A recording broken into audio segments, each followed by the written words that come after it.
আমরা সঠিক সময়ে রিভিউ পিটিশন রাজ্য সরকারের পক্ষ থেকে আমরা আবেদন করেছি।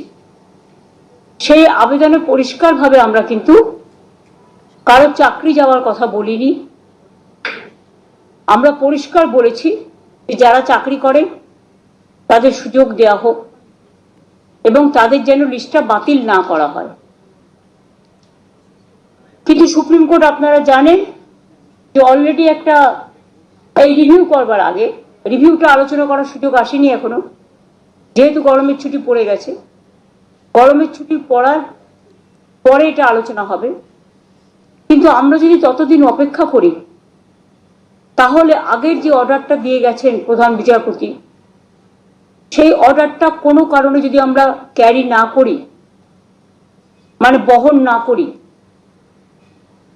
তাহলে যদি কখনো বলে দেয় যে তোমাদের তো অর্ডার দিয়েছিলাম, তোমরা সেটা মানোনি, সুতরাং সবটাই বাতিল, এটা আমরা চাই না। যে সুপ্রিম কোর্টের নির্দেশ অনুযায়ী আমরা আমাদের সবটাই রেডি করে রাখবো।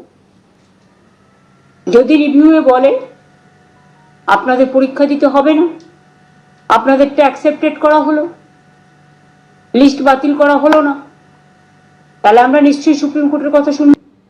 অর্থাৎ মুখ্যমন্ত্রী মমতা বন্দ্যোপাধ্যায়ের ঘোষণা অনুযায়ী দুটো রাস্তা খোলা রাখলেন মুখ্যমন্ত্রী মমতা বন্দ্যোপাধ্যায়।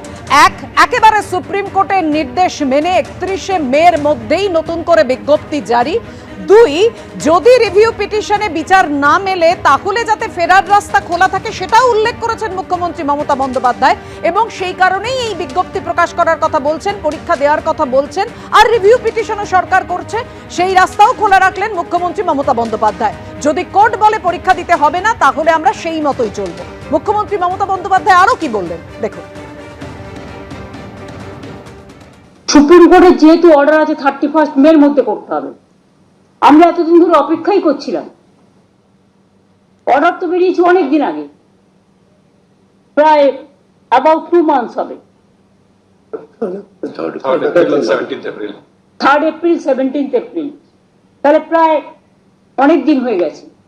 কিন্তু আমরা কোনো অ্যাকশন নিচ্ছিলাম না, আমরা ওয়েট করছিলাম যে এর মধ্যে হয়তো রিভিউ যেটা আমরা করেছি রাজ্য সরকারের থেকে সেটা হয়তো আলোচিত হবে এবং তার পরিপ্রেক্ষিতে যে আদেশ কোর্ট দেবেন তাতে হয়তো চাকরি প্রার্থীদের পক্ষেও হতে পারে।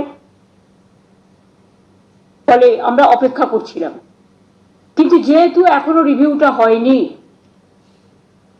কারণ রিভিউ পিটিশন পেন্ডিং আছে, অথচ আমাদের হাত বেঁধে দেওয়া হয়েছে 31শে মের মধ্যে করতে হবে, নোটিফিকেশন করতে হবে। তাই বাধ্য হয়ে আমি জানাচ্ছি দুটো প্রসেসই আমাদের চালু থাকবে। একটা হচ্ছে সুপ্রিম কোর্টের অর্ডার অনুযায়ী আমরা 31শে মের মধ্যেই সুপ্রিম কোর্ট যে অর্ডারটা দিয়েছে সেটা নোটিফিকেশন করব।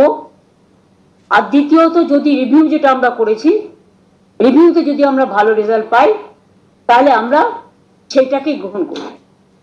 দুটো অপশনই আমরা ওপেন রেখেছি। Issue of advertisement and file affidavit, যেহেতু 31শে মে লাস্ট ডেট করেছে আমাদের, 30শে মে কিন্তু এটা আমাদের করতে হবে। আমি কিন্তু আবার বলছি অপশন কিন্তু ওপেন আছে রিভিউয়ের জন্য। রিভিউয়ে যেটা বলবে আমরা সেটাই মানব। এখন যেহেতু হাতে কোনো উপায় নেই বলে আমরা এটা করছি, যেহেতু সময় time is running out. Commencement of online application, এটা টাইম দেওয়া হয়েছে 16ই জুন পর্যন্ত। Last date of online application 14ই জুলাই করা হয়েছে, হাতে সময় রাখা হয়েছে। পাবলিকেশন অফ প্যানেল আমরা 15ই নভেম্বর করেছি, কারণ আমাদের ডিসেম্বরের মধ্যে করতে বলেছে। আর কাউন্সিলিং যেটা কমেন্সমেন্ট হবে সেটা 20শে নভেম্বর। আমরা চাইছি নভেম্বরের মধ্যেই, যদি রিভিউতে কিছু বিচার না হয় তাহলে আমরা নভেম্বরের মধ্যেই কাউন্সিলিং করে টোটালটা করে দেবো। যেহেতু কোর্ট বলে দিয়েছে, আমরা কিন্তু বলছি না, এটা কোর্টের order. Written test, scrutiny, challenge, result publication, interview, etc. shall be completed in the meantime. সব প্রসেসই আমরা করে নেব যদি রিভিউতে কিছু আমরা বিচার না পাই। অর্থাৎ দুটো রাস্তাই খোলা রাখলেন মুখ্যমন্ত্রী মমতা বন্দ্যোপাধ্যায়, যেমনটা তিনি বললেন।